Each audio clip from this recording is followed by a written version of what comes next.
Online class में आपका स्वागत है। हम व्यंजन संधि के बारे में पढ़ रहे थे और व्यंजन संधि के अंतर्गत हमने जशतु संधि के बारे में आपको पढ़ाया था।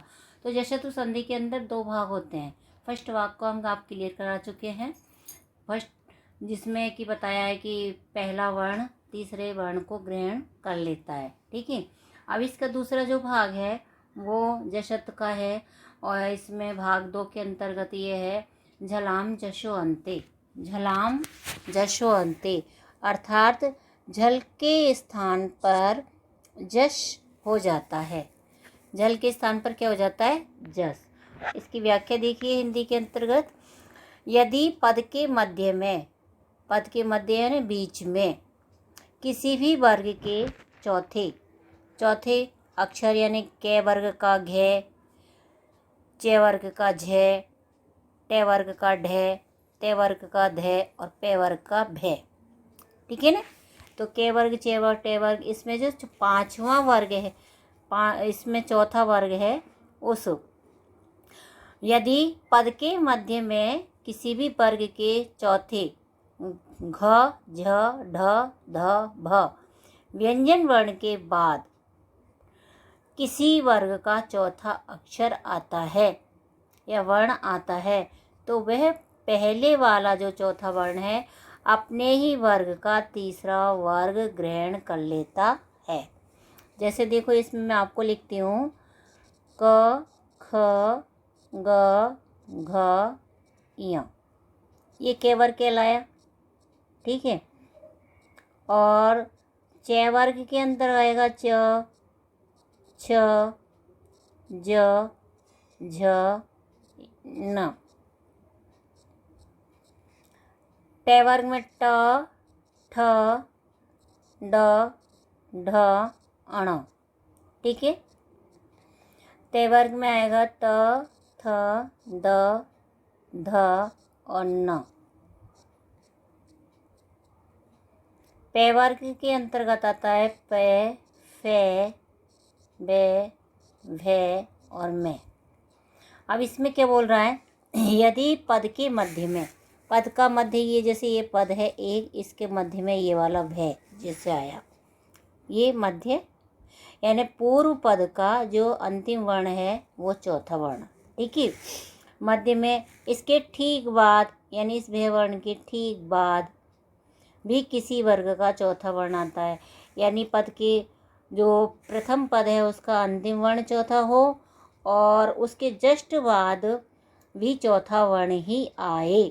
तो चौथा वर्ण समझ गए आप वर्ग का, ये के चटते पे वर्ग है और इसका चौथा वर्ण क्या होगा, वही देखो घे, झे, ढ, ध, व, जो आपको ये लिखा चुके हैं ऊपर।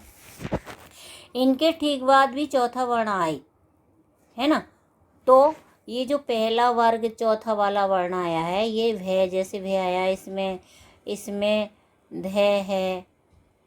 ठीक है, इसमें धे है, इसमें भे है, ये कौन सा वर्ग है? चौथा। तो वर्ग का कौन सा अक्षर है? चौथा। तो ये चौथा वर्ग ये अपने वर्ग का तीसरा ग्रहण कर लेता है। जैसे भे किस वाले में आया? ये भेरा पे वर्ग का।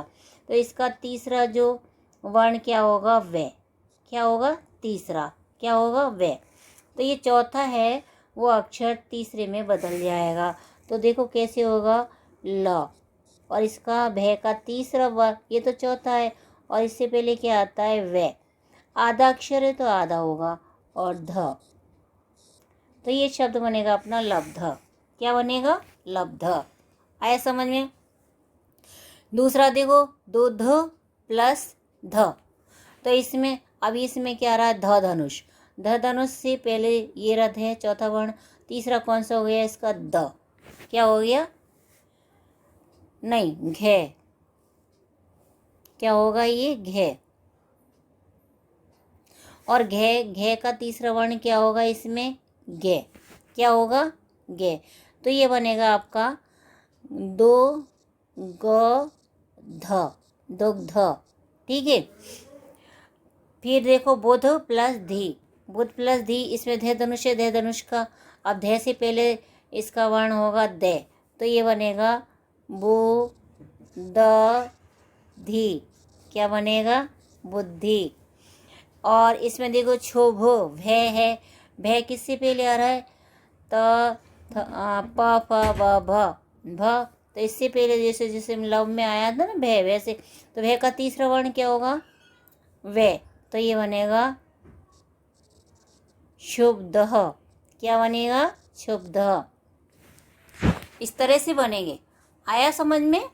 एग्जाम्पल देखिए, एक बार परिभाषा दी, यदि पद के मध्य में यानी प्रथम पद के अंत में वर्ग का चौथा अक्षर आता है और उसके ठीक बाद यानी दूसरे पद में भी चौथा अक्षर आता है, तो पहले वाला जो चौथा वर्ण है वो तीसरा वर्ण हो जाता है। आया समझ में? अब जैसे इसमें देखो, इसके अब ये युद्ध और ये दे रखे हैं आपके, तो इनको देखो, मिटाओ इनको।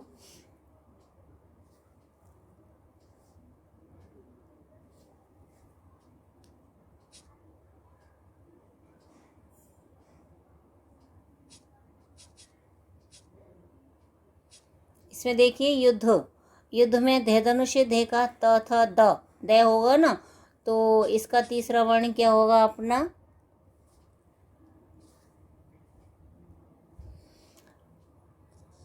यु द ध, क्या होगा? युद्ध। ठीक है, इसमें भी ध है, तो इसका भी तीसरा वर्ण वही होगा री द धी। अब इसको दो तरह से लिख सकते हैं आप, या तो ऐसे लिख लो युद्ध युद्ध, इसको रिद्धि को ऐसे लिख सकते हो रिद्धि।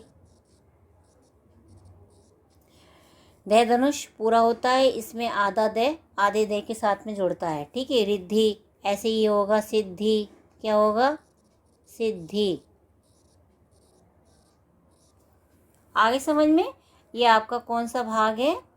जसत्व का दूसरा भाग है। झलान जशो अंते, अर्थात झल प्रत्याहार के स्थान पर जश हो जाता है। और इसकी जो डिटेल है, व्याख्या है, वो है यदि पद के मध्य में, पद के मध्य बोलो या प्रथम पद के अंत में चौथा वर्ण आए और उसके ठीक बाद दूसरा पद में भी चौथा वर्ण आता है, तो पहले वाला जो चौथा वर्ण है वो तीसरा वर्ण ग्रहण कर लेता है। आगे समझ में? ये आपको वीडियो पसंद आई और समझ में आई तो इसे लाइक सब्सक्राइब करें, और कोई अगर इसमें कमी है तो आप उसे हमें कमेंट्स दे करके बताएं, जिससे कि हम अपनी त्रुटियों को दूर करने का प्रयास करेंगे। Thank you.